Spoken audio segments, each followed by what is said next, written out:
ಸಂಪುಟ ವಿಸ್ತರಣೆ ಆದ ಬೆನ್ನಲ್ಲೇ ಶಾಸಕರಲ್ಲಿ ಅಸಮಾಧಾನ, ಮತ್ತೊಂದು ಕಡೆ ಖಾತೆ ಯಾರಿಗೆ ಕೊಡಬೇಕು ಎನ್ನುವ ಗೊಂದಲ. ಈ ನಡುವೆ ಸಿಎಂ ಡಿಕೆ ಶಿವಕುಮಾರ್ ದೆಹಲಿಗೆ ಪ್ರಯಾಣ ನಡೆಸ್ತಾ ಇದ್ದಾರೆ. ಸಂಜೆ 5 ಗಂಟೆಗೆ ಡಿಕೆ ಶಿವಕುಮಾರ್ ದೆಹಲಿಗೆ ಫ್ಲೈಟ್ ಆಗ್ತಾ ಇದ್ದಾರೆ. ದೆಹಲಿಯಲ್ಲೇ ವಾಸ್ತವ್ಯ ಹೂಡಿ ಹೈಕಮಾಂಡ್ ಜೊತೆ ಚರ್ಚೆಯನ್ನ ನಡೆಸೋದಕ್ಕೆ ಡಿಕೆ ಶಿವಕುಮಾರ್ ತೀರ್ಮಾನ ಮಾಡಿದ್ದಾರೆ. ಆದಷ್ಟು ಬೇಗ ಖಾತೆ ಹಂಚಿಕೆಗೆ ಸಿಎಂ ಡಿಕೆ ಶಿವಕುಮಾರ್ ತಯಾರಿಯನ್ನ ನಡೆಸಿಕೊಳ್ತಾ ಇದ್ದಾರೆ. ಹೈಕಮಾಂಡ್ ಜೊತೆ ಚರ್ಚಿಸಿ ಖಾತೆ ಹಂಚಿಕೆಯನ್ನ ಫೈನಲ್ ಮಾಡೋದಕ್ಕೆ ಸಿಎಂ ಡಿಕೆ ಶಿವಕುಮಾರ್ ತೀರ್ಮಾನಿಸಿದ್ದಾರೆ. ಇದರ ಜೊತೆಗೆ ಅಸಮಾಧಾನದ ಶಮನ ಬಗೆಹರಿಸೋದು ಹೇಗೆ ಅಂತ ಹೈಕಮಾಂಡ್ ನಾಯಕರ ಜೊತೆ ಸಿಎಂ ಡಿಕೆ ಶಿವಕುಮಾರ್ ಚರ್ಚೆ ಕೂಡ ಮಾಡುವ ಸಾಧ್ಯತೆ ಇದೆ. ಒಂದು ಕಡೆ ಶಾಸಕರ ಅಸಮಾಧಾನ, ಮತ್ತೊಂದು ಕಡೆ ಎರಡನೇ ಹಂತದ ಸಚಿವ ಸಂಪುಟ ವಿಸ್ತರಣೆ ವೇಳೆ ನೂತನ ಸಚಿವರಾಗಿ ಆಯ್ಕೆಯಾಗಿರುವ ಸಚಿವರಿಗೆ ಯಾವ ಖಾತೆಗಳನ್ನು ಕೊಡಬೇಕು ಅನ್ನೋದ್ರ ಬಗ್ಗೆ ಚರ್ಚೆ. ಈ ಎರಡೂ ವಿಚಾರಗಳನ್ನು ಇಟ್ಕೊಂಡು ಸಿಎಂ ಡಿಕೆ ಶಿವಕುಮಾರ್ ಇಂದು ಸಂಜೆ 5 ಗಂಟೆಗೆ ದೆಹಲಿ ಪ್ರಯಾಣವನ್ನು ಮಾಡ್ತಾ ಇದ್ದಾರೆ.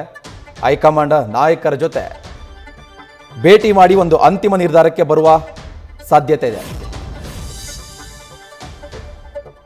ಇನ್ನು ಇದೇ ವಿಚಾರಕ್ಕೆ ಸಂಬಂಧಪಟ್ಟಂತೆ ನಮಗೆ ಹೆಚ್ಚಿನ ಮಾಹಿತಿ ಕೊಡ್ತಾರೆ ನಮ್ಮ ಪ್ರತಿನಿಧಿ ಗಣಪತಿ. ಒಂದು ಕಡೆ ಶಾಸಕರ ಅಸಮಾಧಾನ, ಸಚಿವ ಸ್ಥಾನ ಸಿಗದೇ ಇರುವಂತಹ ಶಾಸಕರು, ಮತ್ತೊಂದು ಕಡೆ ಯಾವ ಖಾತೆ ಯಾವ ಸಚಿವರಿಗೆ ಕೊಡಬೇಕು ಅನ್ನೋ ಒಂದು ಗೊಂದಲ. ಹೀಗಾಗಿ ಹೈಕಮಾಂಡ್ ನಾಯಕರನ್ನ ಭೇಟಿ ಮಾಡೋದಕ್ಕೆ ಸಿಎಂ ಡಿಕೆ ಶಿವಕುಮಾರ್ ಹೋಗ್ತಾ ಇದ್ದಾರೆ. ಒಂದು ಅಂತಿಮವಾದ ನಿರ್ಧಾರ ಜೊತೆಗೆ ಒಂದು ಸಮಾಧಾನಕರವಾದ ಒಂದು ನಿರ್ಧಾರ ತೆಗೆದುಕೊಂಡು ಬರೋ ಸಾಧ್ಯತೆ ಇದೆಯಾ ಅಂತ. ಸಂಜೆ 5 ಗಂಟೆಗೆ CM DK Shivakumar Delhi flight ಹತ್ತಾ ಇದ್ದಾರೆ. ಸಚಿವ ಸಂಪುಟ ವಿಸ್ತರಣೆಯ ಬಳಿಕ ಸಾಕಷ್ಟು ಶಾಸಕರು ಅಸಮಾಧಾನಗೊಂಡಿದ್ರು. ಇದೇ ವಿಚಾರಕ್ಕೆ ಸಂಬಂಧಪಟ್ಟಂತೆ ಹೆಚ್ಚಿನ ಮಾಹಿತಿ ಕೊಡ್ತಾರೆ ನಮ್ಮ ಪ್ರತಿನಿಧಿ ಗಣಪತಿ. ಒಂದು ಕಡೆ ಶಾಸಕರ ಅಸಮಾಧಾನ, ಮತ್ತೊಂದು ಕಡೆ ಯಾವ ಖಾತೆ ಯಾರಿಗೆ ಕೊಡಬೇಕು ಅನ್ನುವ ಗೊಂದಲ. ಈ ಎರಡು ವಿಚಾರಗಳನ್ನು ಇಟ್ಕೊಂಡು ಇವತ್ತು ಸಿಎಂ ಡಿಕೆ ಶಿವಕುಮಾರ್ ದೆಹಲಿ ಪ್ರಯಾಣ ಮಾಡ್ತಾ ಇದ್ದಾರೆ. ಒಂದು ಅಂತಿಮವಾದ ನಿರ್ಧಾರದೊಂದಿಗೆ ವಾಪಸ್ ಬರ್ತಾರಾ ಸಿಎಂ ಡಿಕೆ ಶಿವಕುಮಾರ್? ಇದೇ ಆಗಸ್ಟ್ 13ರಂದು ವಿಧಾನಸಭೆ ಅಧಿವೇಶನ ಆರಂಭ ಆಗ್ತಾ ಇದೆ. ಅಷ್ಟರ ಒಳಗಡೆ ರಾಜ್ಯದಲ್ಲಿರುವಂತಹ ಸಚಿವ ಸ್ಥಾನಗಳಲ್ಲಿ ಒಂದಷ್ಟು ಬದಲಾವಣೆಗಳಾಗಬೇಕಿತ್ತು, ಜೊತೆಗೆ ಖಾತೆ ಹಂಚಿಕೆ ಕೂಡ ಆಗಬೇಕಿತ್ತು. ಈ ನಿಟ್ಟಿನಲ್ಲಿ ಈಗಾಗಲೇ ಡಿ ಕೆ ಶಿವಕುಮಾರ್ ಅವರು ಪ್ರಮುಖವಾಗಿ ಅಂದರೆ ಈ ಖಾತೆಯನ್ನು ಯಾರಿಗೆಲ್ಲ ಕೊಡಬೇಕು ಅನ್ನೋ ಲೆಕ್ಕಾಚಾರದಲ್ಲಿ ಈಗಾಗಲೇ ಹೈಕಮಾಂಡ್ ನಾಯಕರನ್ನು ಭೇಟಿಯಾಗಲಿಕ್ಕೆ ಇವತ್ತು 5 ಗಂಟೆ ಬೆಂಗಳೂರು ಏರ್ಪೋರ್ಟಿಂದ ದೆಹಲಿಗೆ ಪ್ರಯಾಣವನ್ನು ಬೆಳೆಸ್ತಾರೆ.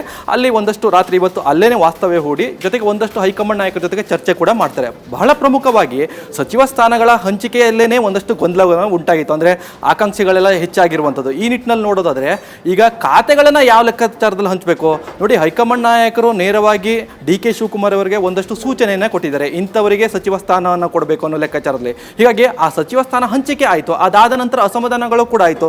ಈ ಅಸಮಾಧಾನ ಶಮನಕ್ಕೆ ಈಗಾಗಲೇ ಡಿ ಕೆ ಶಿವಕುಮಾರ್ ಸೇರಿದಂತೆ ಅನೇಕ ಸಂಪುಟದ ಸಚಿವರು ಕೂಡ ಆ ಎಲ್ಲ ನಿವಾಸಕ್ಕೆ, ಅಂದರೆ ಯಾರೆಲ್ಲ ಅಸಮಾಧಾನಿತರಿದ್ದಾರೆ ಅವರ ನಿವಾಸಕ್ಕೆ ತೆರಳಿ ಒಂದಷ್ಟು ಚರ್ಚೆ ಕೂಡ ಮಾಡ್ತಾ ಇದ್ದಾರೆ, ಶಮನ ಮಾಡುವಂಥ ಕೆಲಸ ಕೂಡ ಮಾಡ್ತಾ ಇದ್ದಾರೆ.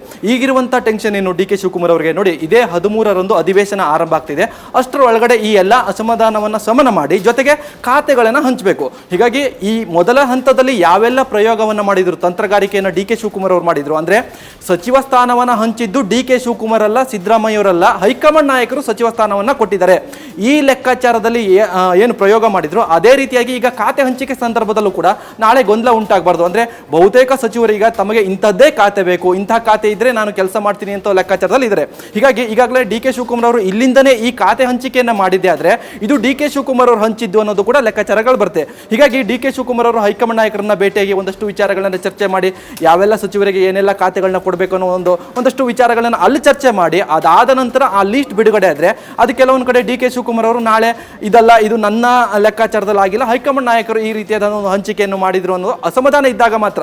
ಹೀಗಾಗಿ ಡಿ ಕೆ ಶಿವಕುಮಾರ್ ಅವರ ಲೆಕ್ಕಾಚಾರ ಏನು, ನೇರವಾಗಿ ಹೈಕಮಾಂಡ್ ನಾಯಕರ ಜೊತೆಗೆ ಚರ್ಚೆ ಮಾಡಿ ಯಾವೆಲ್ಲ ಸಚಿವರು ಯಾವೆಲ್ಲ ಖಾತೆಗಳನ್ನು ಬೇಡಿಕೆ ಇಟ್ಟಿದ್ದಾರೆ, ಯಾವೆಲ್ಲ ಸಚಿವ ಸ್ಥಾನವನ್ನು ಕೊಡಬಹುದು, ಈ ನಿಟ್ಟಿನಲ್ಲಿ ಒಂದಷ್ಟು ಚರ್ಚೆಗಳನ್ನು ಮಾಡ್ತಾರೆ. ಹೀಗಾಗಿ ಇವತ್ತು ಹೈಕಮಾಂಡ್ ನಾಯಕರನ್ನ ಭೇಟಿಯಾಗಿ ಒಂದಷ್ಟು ರೆಡಿ, ಅಂದರೆ ಯಾವೆಲ್ಲ ಖಾತೆಗಳನ್ನ ಹಂಚಬೇಕು ಅನ್ನೋ ಲೆಕ್ಕಾಚಾರದ ಒಂದಷ್ಟು ಸಿದ್ಧತೆಗಳನ್ನ ಮಾಡಿಕೊಂಡು ಖಾತೆಗಳನ್ನು ಹಂಚಿಕೆ ಆಗುತ್ತೆ. ಅದರಲ್ಲೂ ಕೂಡ ಅಧಿವೇಶನದ ಮೊದಲೇ ಆಗಬೇಕು ಅನ್ನೋ ಲೆಕ್ಕಾಚಾರದಲ್ಲಿ ಈಗಾಗಲೇ ಡಿ ಕೆ ಶಿವಕುಮಾರ್ ಅವರು ಈ ರೀತಿಯಾದ ಒಂದು ತಂತ್ರಗಾರಿಕೆಯನ್ನು ಮಾಡ್ತಿರುವಂಥದ್ದು. ಭರತ್, ನ್ಯೂಸ್ ಫಸ್ಟ್ ನಿರ್ಭೀತಿಯಿಂದ ನಿಮ್ಮ ಪರವಾಗಿ.